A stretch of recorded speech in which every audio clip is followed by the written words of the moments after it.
Bonjour à tous, à ceux qui sont présents ici dans la cathédrale, puis ceux sur YouTube.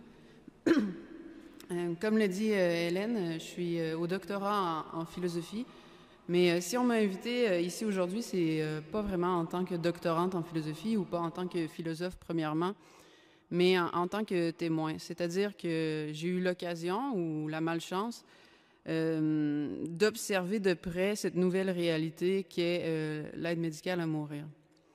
J'ai vu ma grand-mère faire sa demande et recevoir l'euthanasie en mars, le 12 mars 2021, donc très récemment.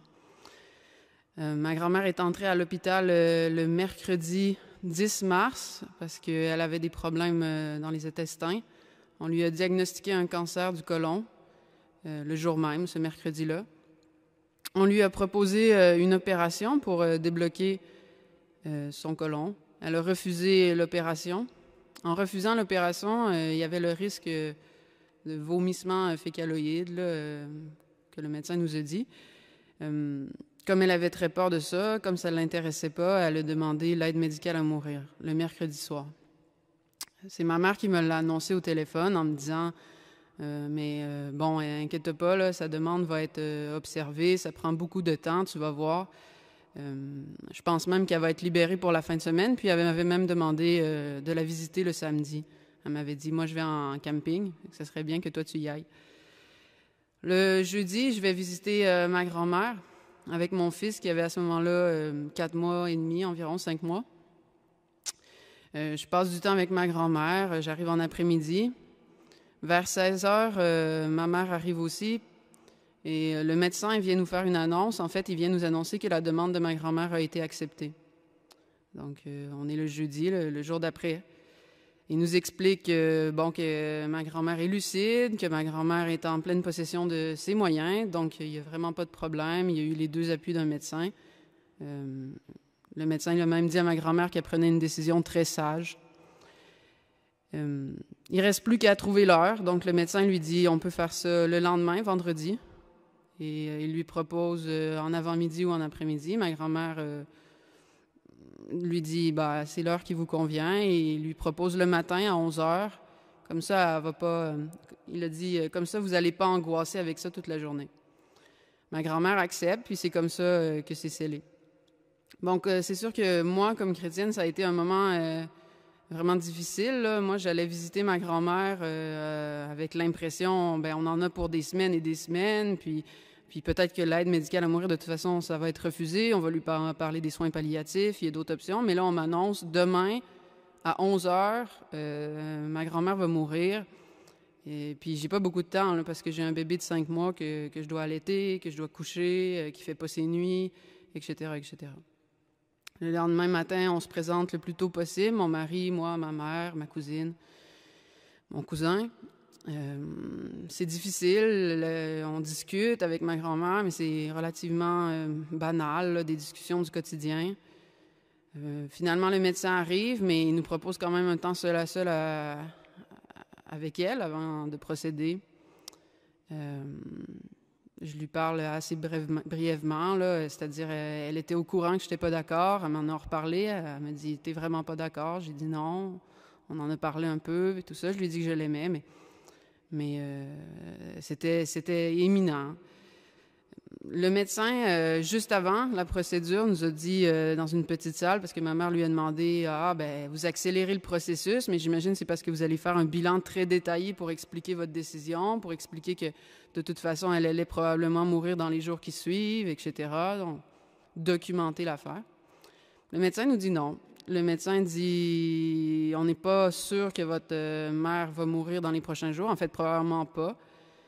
Mais on est sûr qu'il va avoir une souffrance, qu'il va avoir les vomissements. Puis, on ne sait pas quand ça va se présenter. Puis, on sait une chose. En tout cas, la chose qui est claire, c'est que votre mère a très peur de souffrir. Et compte tenu de sa peur, on fait acte d'humanité et on devance ce qui nous est demandé. On va plus vite que ce que la loi nous recommande. Puis, c'est ça qui est bon.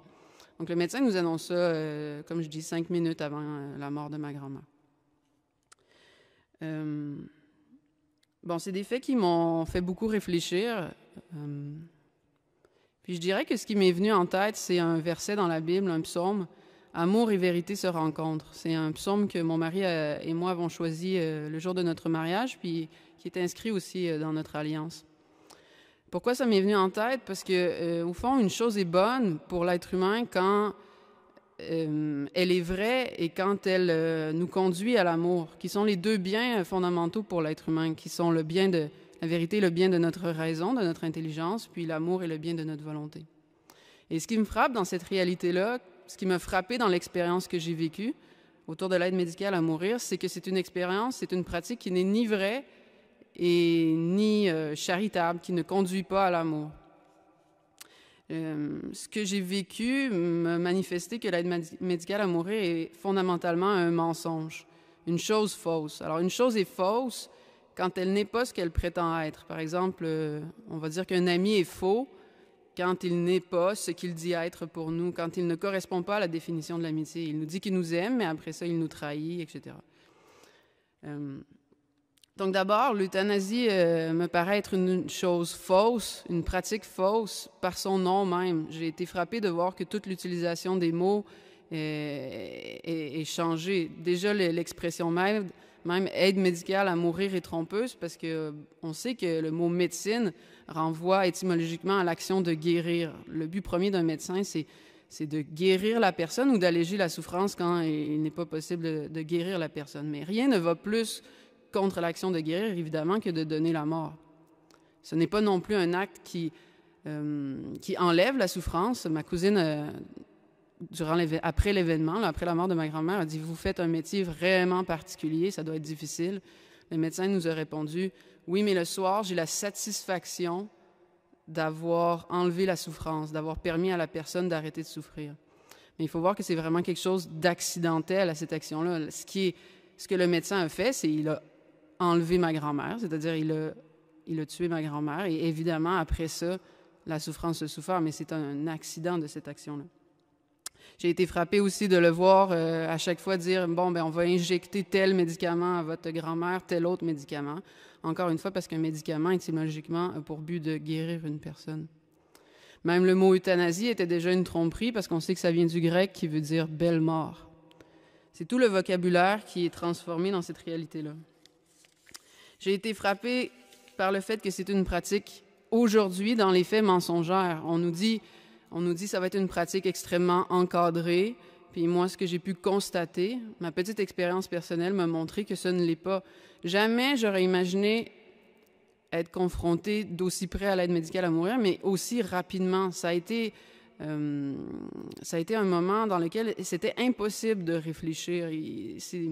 C'est difficile à imaginer, mais quand on vit une tragédie, on s'en rend compte. Puis ça me fait penser même que la mort du Christ, il y a quelque chose de semblable. Ça a été rapide pour les gens. Les gens n'ont pas pu penser, n'ont pas pu réfléchir. Moi-même, j'ai pas pu penser. Vous imaginez en plus avec un enfant de 5 mois comment c'était difficile d'articuler mes idées.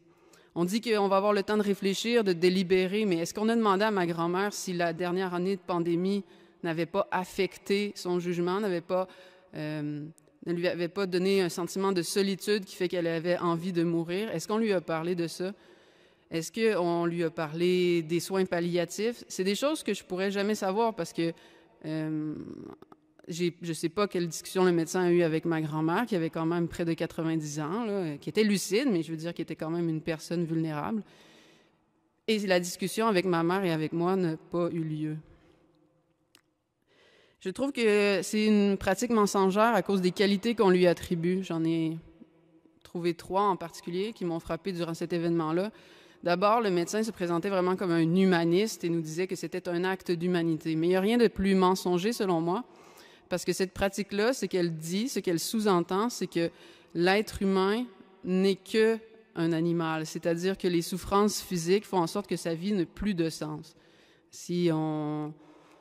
Cette vie-là, cette vie spirituelle, cette vie rationnelle n'existe pas dans l'euthanasie. Donc, ce qui est vraiment humain en nous est éliminé. Donc, c'est un peu paradoxal d'appeler ça un acte d'humanité. On parle aussi que l'euthanasie est un acte de compassion. C'est revenu souvent aussi durant la mort de ma grand-mère. C'est par compassion qu'on le fait. Pourtant, tout le monde sait que si quelqu'un veut se suicider, ben la première réflexe, c'est de lui dire « fais pas ça, tu ne sais pas ce que tu fais, tu sais, c'est un moment difficile dans ta vie, mais on va être là. » On sait que compatir, c'est pas d'encourager la personne à se suicider, mais c'est de lui dire « je vais t'accompagner dans ce que tu traverses, je vais t'accompagner dans les épreuves. » Il y a là une contradiction patente dans notre société. On a dit que ma grand-mère était courageuse de demander l'aide médicale à mourir. Je l'ai entendu même au moment où on a enterré ma grand-mère. Pourtant, le médecin nous a dit, étant donné la peur de la souffrance de votre grand-mère, on a accéléré le processus. La similarité ici, c'est qu'on trouve courageux les gens qui vont au-devant de la mort. On trouve courageux le soldat qui accepte de mourir pour sauver sa patrie. Mais un soldat qui accepte de mourir pour sauver sa patrie le fait pour un plus grand bien, le fait pour sauver sa patrie, justement. Dans l'euthanasie, les gens acceptent de mourir pas pour un plus grand bien. Il n'y a rien à sauver, il n'y a personne à délivrer. Je pense que c'est un choix essentiellement motivé par la peur, par l'impression que les gens ne seront pas là, que la souffrance va être insurmontable. Finalement, je trouve que l'euthanasie aujourd'hui est une pratique mensongère parce qu'on prétend à des conséquences auxquelles, pour lesquelles on ne peut pas qu'on ne peut pas garantir. Ce que je veux dire, c'est que ce que j'ai entendu souvent aussi, c'est « elle va être mieux après ». Elle va être mieux là où elle va être. Donc, ce qu'on dit aux personnes, c'est « bon, on va te donner l'euthanasie, tu vas mourir et tu vas être mieux ». Mais qu'on soit croyant ou pas, je pense qu'une force est de constater qu'on ne le sait pas, en fait, qu'une honnêteté intellectuelle devrait nous conduire à dire peut-être que la personne va être moins bien. Je veux dire, c'est possible qu'après l'acte d'euthanasie, ce soit une vie encore pire que celle qu'elle est connue sur Terre. C'est possible, c'est quelque chose qui nous dépasse. Puis après, ben, c'est un choix pour l'éternité. Ça aussi, je trouve que dans notre société, on devrait faire un peu plus acte de simple ignorance. Bon, ça, c'était pour, je dirais, l'aspect mensonger de l'euthanasie qui me frappait, mais il y a aussi le fait que ça empêche l'amour, comme j'ai dit, le bien qui correspond surtout à notre volonté. Alors, ça empêche la charité, les actes d'amour envers les autres de deux façons. Bien évidemment, une personne qui accepte l'aide médicale à mourir ne donne pas l'occasion aux autres de se dépasser, ne donne pas aux autres l'occasion de les accompagner, de les aimer jusqu'au bout. C'est vrai que j'aurais trouvé ça difficile de visiter ma grand-mère tous les jours avec mon petit bébé, etc.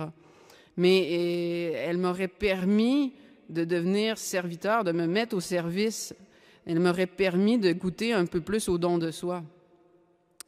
C'est aussi, on ne tient pas assez compte, je crois, du fait que en refusant l'euthanasie, en acceptant d'aller vers la mort de façon avec une sérénité, de façon naturelle, on fait aussi acte de charité pour les autres. C'est-à-dire, on voit surtout le fait que l'autre va nous aider là, dans nos besoins, mais nous aussi, en acceptant une mort naturelle, on aide les autres. Pourquoi? Qu'est-ce que je veux dire? J'ai été assez touchée cette semaine par la première lecture dans la messe, celle à propos d'Éléazar. Alors, Éléazar refuse de manger des nourritures prescrites par la loi. On lui dit, tu devrais juste faire la comédie, puis faire semblant, puis comme ça, tu sauverais ta vie. Et sa réponse me paraît vraiment pertinente pour notre soirée de ce soir. Il nous dit, à cause de cette comédie, par ma faute, ils se laisseraient égarer eux aussi. Et moi, pour un misérable reste de vie, j'attirerai sur ma vieillesse la honte et le déshonneur. C'est pourquoi, en quittant aujourd'hui la vie avec courage, je me montrerai digne de ma vieillesse, et en choisissant de mourir avec détermination et noblesse pour nos vénérables et saintes lois, j'aurai laissé aux jeunes gens le noble exemple d'une belle mort. Alors, ce que nous dit Éléazar ici, c'est pour sauver un petit bout de vie, j'enverrai un message faux aux générations futures qui causerait peut-être leur perte dans cette vie terrestre, mais on pourrait imaginer aussi une perte pour la vie éternelle. Les gens prennent peut-être pas assez en considération que les choses qu'on fait sont des exemples, sont des témoignages de comment on voit la vie. Et si on choisit l'aide médicale à mourir, le message qu'on envoie aux gens, c'est que la vie est mal faite, la vie est souffrante, Dieu n'existe pas et ne nous accompagnera pas dans cette douleur-là. On envoie un certain message sur la vie qui est certainement que c'est absurde. L'aide médicale, je crois, aussi empêche une charité envers soi-même.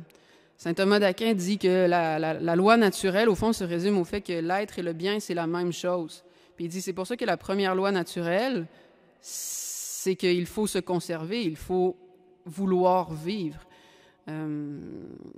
C'est pourquoi? Ben parce que si on s'aime, on veut notre bien. En italien, d'ailleurs, aimer, c'est ti voglio bene, donc vouloir le bien de l'autre.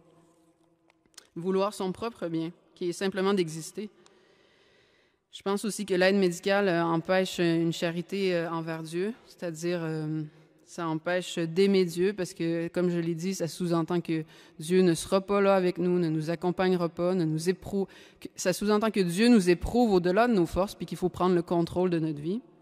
Mais je pense surtout que ça empêche de se sentir aimé de Dieu. Et le témoignage le plus fort de ça, ben, il se trouve dans la Bible avec l'histoire de Job. Parce qu'à la fin de son histoire, à la fin de tous ses malheurs, Job dit, il nous dit, « C'est par oui dire que je te connaissais, mais maintenant mes yeux t'ont vu. » Puis je pense que c'est une expérience que font tous les croyants un jour. C'est l'expérience que moi j'ai faite. On se sent aimé de Dieu dans nos souffrances, dans nos tristesses. Il y a comme un voile qui se lève à ce moment-là parce qu'on devient assez humble pour se tourner vers lui. Et on expérimente alors son amour. Donc, ce sont brièvement les réflexions que m'ont suscité cet événement. Maintenant, je tiens quand même à souligner ce qui a été beau à travers tout ça avec la prière, c'est que j'ai jamais ressenti de rage contre ma grand-mère. Je suis pas fâchée contre elle. J'ai beaucoup prié pour elle. J'ai prié pour elle encore récemment, aujourd'hui. Ça ne m'a pas conduite à moins l'aimer, au contraire, parce que force est de constater que c'est pas un choix qui est pleinement libre non plus, puis que on ne peut pas juger les personnes. Moi-même, c'est un événement dans lequel j'ai jamais jugé ma grand-mère, puis je juge pas non plus les personnes qui demandent l'aide médicale à mourir. C'est vraiment quelque chose de toute façon qui m'échappe, dont je ne serais pas capable. Je laisse ça à Dieu. Et ce que j'espère, ce qui m'a permis aussi de garder espoir, ben c'est de tout le temps me souvenir de sa miséricorde. On m'a demandé de dire une prière à l'enterrement de ma grand-mère et j'avais choisi le texte du Père miséricordieux ou du Fils prodigue pour signifier mon espoir, pour signifier que à la fin, la miséricorde de Dieu est plus grande que nos fautes, plus grande que toutes les fautes que ma grand-mère ait pu commettre. Et puis, c'est en ce sens-là que je mets mon espoir en lui.